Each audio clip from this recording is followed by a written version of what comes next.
All right, board members of Nickelodeon, we're gonna greenlit this Sandy Cheeks movie. Let's go ahead and call her to congratulate her. Phone's ringing. Is Sandy Cheeks there? She busy, bro. Hey guys, thanks so much for clicking on this video. My name is Chris. We've got so much movie news to discuss here on Side Flick, but you know the drill. Green screen is up because I'm still moving. So let's see what your suggestion is today. We got it from Bangarana Gurfrui 13. The next green screen should be you getting shot out of David Hasselhoff's chest, like in the Spongebob movie.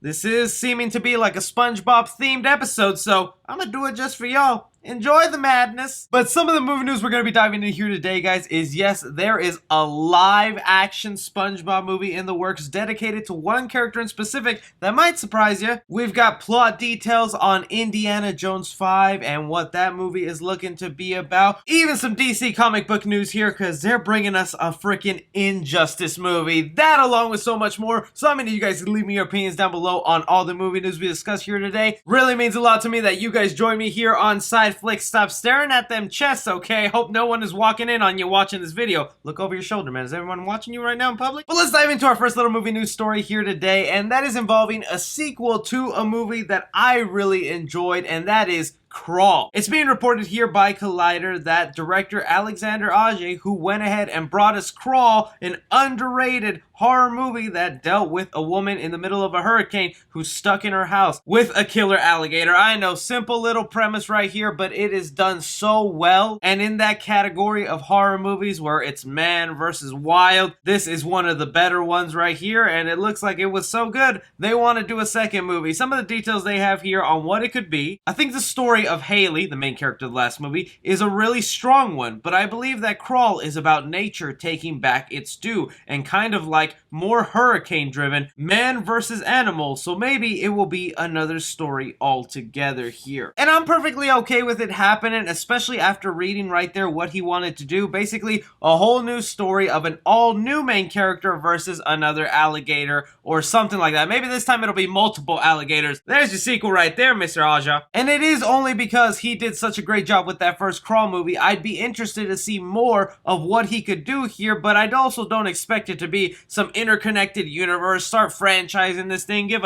a solo movie to the alligator, then an origin story to the woman, or even give the hurricane its own documentary series. We going too far with the Marvel formula. But hey, since we're on the topic of man versus wild movies, we do have another one here I wanted to throw in with this Crawl sequel story. We recently got an update of a movie we did talk about here on Side Flick months ago, and this was an Idris Elba killer lion thriller. That is exactly what you would expect, Idris Elba versus a lion, but now we have the official plot synopsis, so I want to go ahead and read that to you guys. The movie's title is Beast, and Beast finds Idris Elba starring as Dr. Nate Samuels, a widowed husband and father who has two teenage daughters, find themselves haunted by a massive rogue lion intent on proving that the savannah has but one apex predator. Samuels returned to the South Africa where he first met his wife on a long-planned trip with their daughters to a game reserve, but what began as a journey of healing jolts into a fearsome fight for survival when a lion, a survivor of bloody thirsty poachers who now sees all humans as the enemy, begins stalking them. Again, I know these movies might not provide a lot and it's just such simple story. Is this family versus a lion? But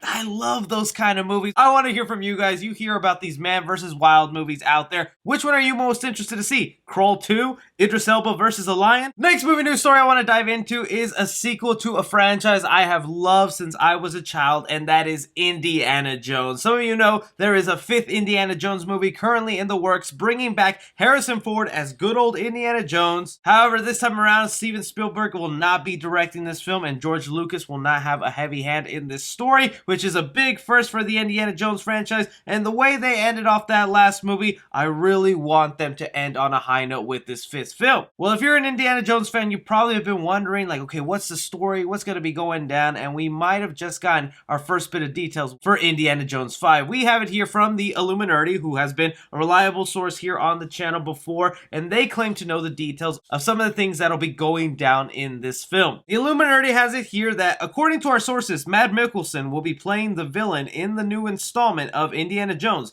His character is described to us as a Nazi scientist enlisted into NASA by the United States government to work on the space agency moon landing initiative. So basically in this article, the Illuminati is saying that Indiana Jones 5 will deal with Indy being involved with NASA and this space race to land on the moon. I was kind of excited for maybe a throwback story where Indy had to go get another artifact somewhere out there and there'd be some mythical power involved with it. Not aliens or interdimensional beings like the last movie, but essentially what we have here is an Indiana Jones movie that is basically going to space. The Fast and Furious 9 route. I know technically he's not really going up to space and doing all that stuff, but I'm really not that excited to see Indiana Jones get involved with NASA and what that could mean. I'm hoping maybe they tie it into the last movie then and explain those interdimensional beings, or we do get some sort of alien connection, just something exciting to end this franchise off right. But you Indiana Jones fans out there, hear that the plot of this 5th movie is looking to deal with Indy involved with NASA and the space race.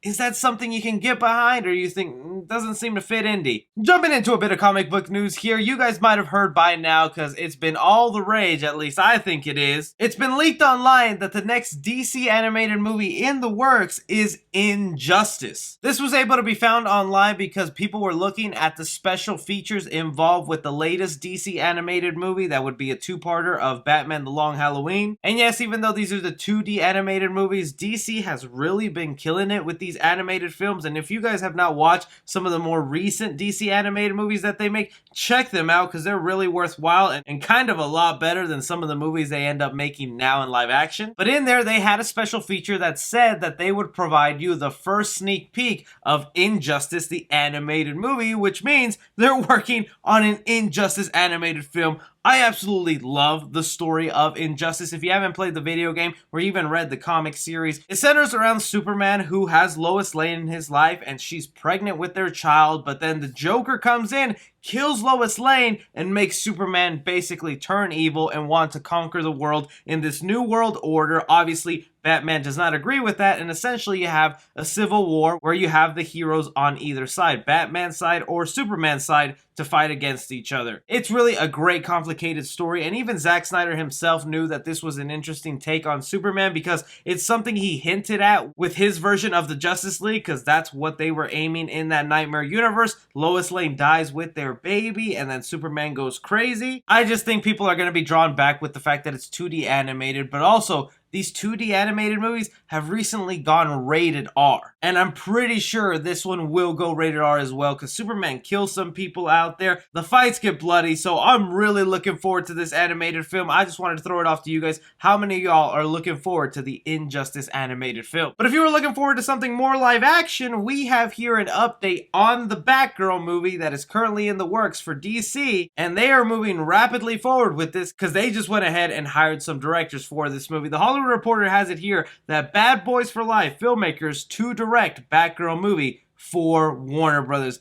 This is kind of interesting right here because this director duo, they not only worked on Bad Boys for Life, which, hey, honestly, that is my favorite of the Bad Boys trilogy. I think that was the only one I actually really enjoyed. But they also are working on the Miss Marvel Disney Plus series that we'll be getting later this year. So you kind of thought a pre-built-in relationship with Marvel. Looks like they didn't mind that because now they got offered Batgirl. I think that's pretty cool. But some details they had to say about this project and their involvement went as, with Batgirl, we hope to take the audience on a fun ride and see a different side of Gotham. Christina's script is cackling with spirit, and Adele and Bala have an excited and joyous energy which is infectious, making them perfect filmmakers for this Bat project. And I'm just psyched I get to be part of the DC universe, which is super cool. I guess that kind of rules out the Killing Joke as the storyline for this Batgirl movie, because it seems like they want to give us a fun Batman-like movie with Batgirl. I'm totally cool with that, especially with them saying a different side of Gotham, so maybe the more lighthearted side. But the thing that has me curious is, like,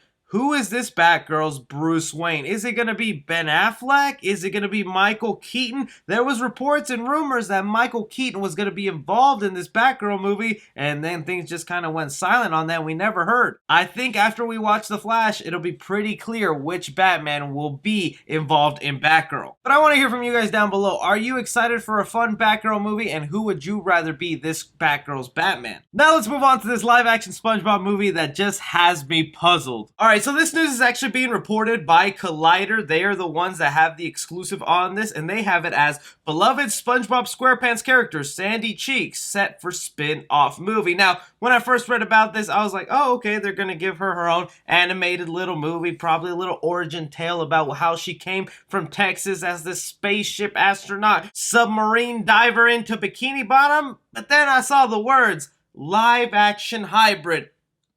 What? I know all the SpongeBob movies that have been made in theaters have some sort of live action element incorporated into them, like the whole David Hasselhoff thing or the end of that SpongeBob Out of Water movie. But from the sounds of this, it looks like they're going to be trying to go full live action and just have characters like Sandy be the CGI creatures. Some details from the article goes as Sandy Cheeks, the beloved squirrel from SpongeBob SquarePants, is set for her own spin-off movie, which sources describe as a hybrid feature that will put the animated character in a live-action setting. Nickelodeon is producing the untitled movie, which will be directed by Liza Johnson. The other small detail involved with this project, it looks like it's being specifically made for streaming service, with them saying it could either go to Paramount Plus, that streaming service, or Netflix, whichever one decides to take it. But really, let's just pull back and hold them damn Texas horses, cause Sandy Cheeks gets her own movie? Ever since the creator of SpongeBob died, man, Nickelodeon has just been milking the SpongeBob character like crazy, and this right here is just another one of those factors. I really do believe this will be an origin tale, and we'll get how Sandy became the squirrel that they tested to send down to Bikini Bottom, maybe how she built her home. I have no idea if SpongeBob or Patrick will even make appearances in this thing. The only intriguing part to me so far about this project is that it'll mainly be live action, so we'll have Sandy Cheeks the squirrel interacting with our everyday world, Sonic style, or Alvin and the Chipmunks, or Smurfs, however you want to put it, and it'll probably be her at the end of the movie where she ends up in the ocean to meet her friends. Give me your guys' opinions down below. What would you like the plot to be for this Sandy Cheeks movie? What would you like to see go down in it? But that is all movie news we currently have going on right now, guys. I want to hear from down below what has been your favorite news story. I do have a Spider-Man video I have coming up for you guys because there's been some interesting Spider-Man news, so be on the lookout for that today. I also have the Mystery Space Jam unboxing video to do for you guys this weekend. A lot of content headed your way, so make sure you subscribe, hit that like button. But as always, my name is Chris. Take care.